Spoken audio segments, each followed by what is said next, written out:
மறுநாள் காலையில் அவ்வீட்டு வேதியன் எழுந்து வழிப்போக்கனை பார்த்து, ஐயரே, பொழுது ஏறுகிறதே, இன்னும் நித்திரை செய்கிறீரே என்று கேட்டான்.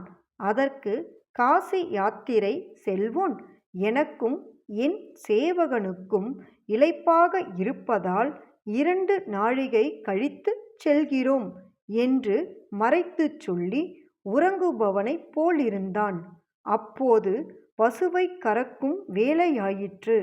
வேதியன் வேறு வேலைக்குப் போக வேண்டியிருந்ததால் தன் மகனை அழைத்து, நீ கன்றை விடு என்று கூறிவிட்டு போய்விட்டான். அதன்படி சிறுவன் கன்றை அவிழ்த்து பசுவினிடம் விட அவன் தாய் பால் கறக்க வந்தாள். பசுவின் மடி சுரந்ததைக் கண்டு கன்றை பழையபடி கட்ட ஒரு கோலால் புடைத்து இறுக்கிக் கட்டும்போது பசுவானது கோபித்து அவனை தன் கொம்புகளால் குத்திற்று. சிறுவன் பக்கத்தில் பாய்ந்து விழுந்து மூர்ச்சையானான். அதைக் கண்டோர் சொல்ல, தந்தை முதல் அநேகர் கும்பலாக கூடி தண்ணீர் கொண்டு வாருங்கள் என்று கூறிக்கொண்டு இருக்கும்போதே அந்த சிறுவன் மரணம் அடைந்தான். அதைக் கண்டு அனைவரும் அழுது புலம்பினார்கள். அந்த வீட்டு வேலைக்காரன் பசுவை அடித்து அவிழ்த்து விட்டான். வெண்ணிறமான அந்த பசு கருநிறமடைந்தது. எல்லோரும் வருந்தினார்கள். இந்த வினோதத்தை எல்லாம் கண்ட காசி யாத்ரீகன் தன் சேவகனுடன் புறப்பட்டு பசு போகும் வழியை பின்தொடர்ந்து சென்றான். பிரம்மஹத்தி தோஷத்திற்கு ஆளான பசுவானது வாலை கிளப்பிக் கொண்டு நருமதை நதியை அடைந்து நந்திகேஸ்வரரின் சமீபத்தில் இருந்த திவ்யமான ஜலத்தில் 3 முறை மூழ்கி ஸ்நானம் செய்ததும் வெண்ணிறம் அடைந்து தான் வந்த வழியே திரும்பிச் சென்றது.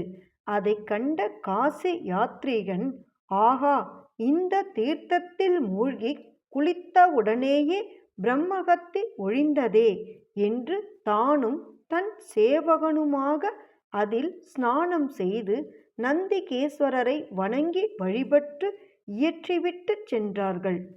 அவர்கள் அவ்வாறு போகும்போது அவர்கள் இருவருக்கும் எதிரில் சர்வாபரணங்களை அணிந்த பெண் ஒருத்தி வந்து, நீ எங்கிருந்து வருகிறாய்? பொய் சொல்லாமல் உண்மையைச் சொல் என்று கேட்டாள். அதற்கு யாத்திரீகன் எதையும் மறைக்காமல் நடந்தவற்றை சொல்லிவிட்டான்.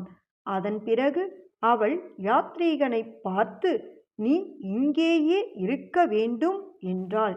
யாத்ரீகனும் தன் சேவகனுடன் அங்கேயே தங்கியிருந்தான். அப்போது கங்கையான அந்த மங்கை, நீ எங்கே இவ்விசேஷத்தைக் கண்டாயோ அங்கேயே இவ்வெலும்புகளை விட்டு விடுவாயானால் உன் தாய் திவ்ய தேகம் அடைந்து ஸ்வர்க்கம் சேர்வாள்.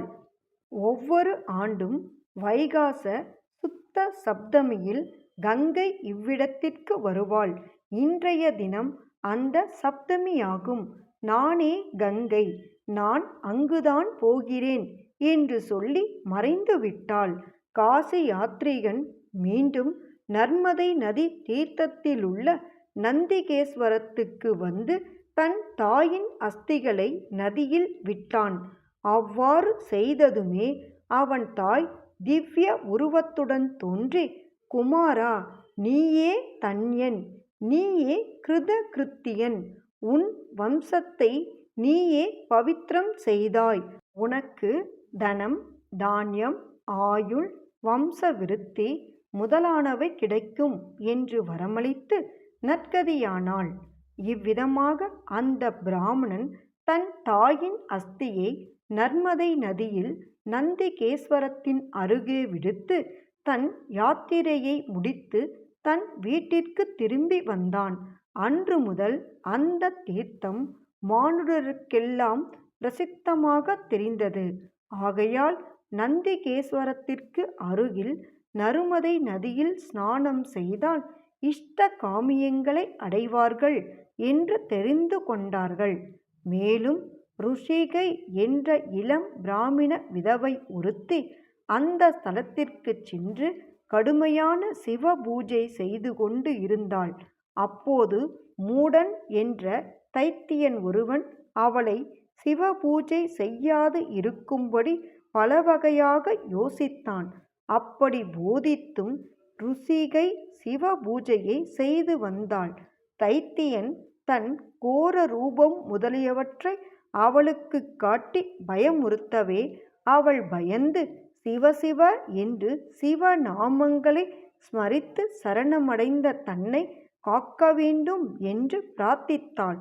உடனே நந்திகேஸ்வரர் அவள் எதிரில் தோன்றி, உனக்கு ஒரு பயமுமில்லை, உன்னை நான் ரட்சித்தேன். அவ்வரக்கன் தானாகவே போய்விடுவான். நான் அனைவரையும் காத்தருள்வதற்காகவே இங்கிருக்கிறேன் என்று வரமளித்து அவள் பூஜித்த பார்த்திவ லிங்கத்தில் அந்தர்த்தானமானார்.